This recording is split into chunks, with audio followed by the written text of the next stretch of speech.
지난 15일 인천시 남동구 빌라에 40대 남성이 아래층으로 내려가서 아래층 주민인 50대 부부와 그 20대 자녀를 흉기를 휘둘려서 중상 그리고 2명은 경상을 입는 그런 사건이 발생을 했습니다. 그런데 이제 이 사건 발생이 일어나기 한 4시간 전에 그 당시 12시 50분에 아래층으로 이제 이 가해자가 내려가서 소란을 피우다가 신고를 받고 출동한 그 경찰에 의해서 지구대에서 경범죄 처벌법상에서 불안감 조성 혐의로 입건되고 난 이후에 일단 귀가를 했거든요. 예. 그리고 난 뒤에 4시간이 경과된 상황에서 이 사건이 발생이 됐습니다. 그래서 이제 흉기를 들고 가서 이제 범행을 했는데요. 안타까운 게 바로 이 피해를 받던 이 피해자 가족이 거기서 도저히 살기가 힘들어가지고 이사 갈 집을 갖다가 보고 온 날 바로 이 사건이 발생이 됐다라고 하는 것인데요. 경찰은 A씨에 대해 가지고 살인 미수 혐의로 체포해서 구속영장을 신청할 예정입니다. 네, 119의 그 조치를 받고 나서 4시간 뒤에 이제 범행을 흉기 난동을 또다시 벌인 건데 도대체 얼마나 층간소음이 심했으면 이사갈 집을 알아보는 그런 단계까지 왔었나 이런 생각도 좀 드는데 이 남성의 범죄 심리는 어떻게 봐야 될까요? 인간의 그 영역권이라고 하는 것은 거리와 소리, 냄새 여러 가지 자기의 영역권을 확보하려고 하는 그런 본능이 있긴 있습니다. 그런데 이제 위층 사람이 현관문을 발로 차고 있다라고 해가지고 피해자들이 112 신고를 했는데 경찰이 출동을 해 가보니까 벌써 상황이 발생이 돼버린 거죠.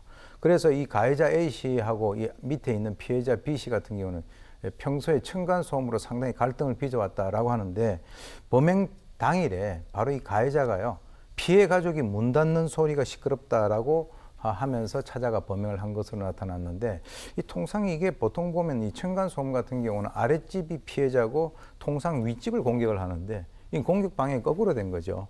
윗집에서 아랫집에 가서 공격을 한 건데 이 두 사람 간에 있어서 어느 정도 시간적인 어떤 갈등 관계가 있었는지 그건 정확히 모르겠습니다만은 이 심리 같은 경우는 그 가해자는 주위 소음에 굉장히 민감한 그런 사람들도 있고 또 어떤 사람들은 무슨 소리가 난다라고 하는데 그것이 바로 같이 상하로 붙은 집에서 나지 않을 수도 있고요. 대각선도 날 수가 있거든요. 그래서 지금 이제 이와 관련돼서 이제 이 남성 같은 경우는 살인 미수로 지금 입건이 돼 있는데 글쎄요. 살인죄 같은 경우는 5년 이상 무기 사형까지 가는 굉장히 중한 범죄이기 때문에 이 사람에 대한 처벌 같은 경우는 이 사람이 전과 그리고 범행 동기라든가 합의 여부 이런 여러 가지 것들을 고려해서 처벌을 받을 것으로 예상이 됩니다.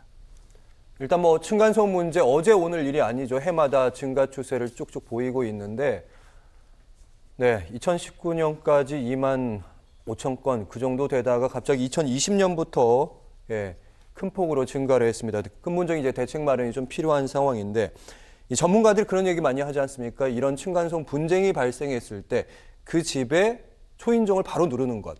이건 좀 조심해야 된다 이런 얘기 있거든요. 맞습니까? 직접 접촉을 하게 되면 좋게 서로가 예의를 차린 문제가 없어요. 그런데 이제 문제는 올라와서 얘기를 했을 때 아니 뭐 그거 가지고 그러냐라고 해가지고 이제 서로 한번 이제 틀어지고 나면 그 다음번부터는 이제 조금만 떠들어도 복수의 기회를 엿보는 것이 이 미숙한 존재가 어떤 인간의 심리거든요. 그래서 중요한 것이 바로 조정자가 필요합니다. 그래서 지금 이제 조정을 할 수 있는 그런 기관들이 있는데 공동주택관리분쟁위원회라든가 또는 환경분쟁조정위원회라든가 이런 기관들이 있는데요. 가장 중요한 것은 발생하기 이전에 예방이 가장 최선이거든요. 그래서 이제 인간 그 관계라고 하는 것은 상호작용이기 때문에 지난번에 한번 이런 보도도 있지 않았습니까? 어떤 할아버지에게 어떤 그 편지를 미안하다. 그러니까 그분이 또 빵을 사서 갖다 놨다. 이런 미담도 있었거든요. 그래서 어차피 우리 옛날에 그 속담을 보면 가는 말이 고와야 오는 말도 곱다라고 하니까 사실 이 과정에서 케이스가 그야말로 케이스 바이 케이스다 이렇게 보는 상황인데 서로가 좀 배려를 하게 되면 좀 이런 문제가 덜 발생되지 않을까라고 생각이 듭니다.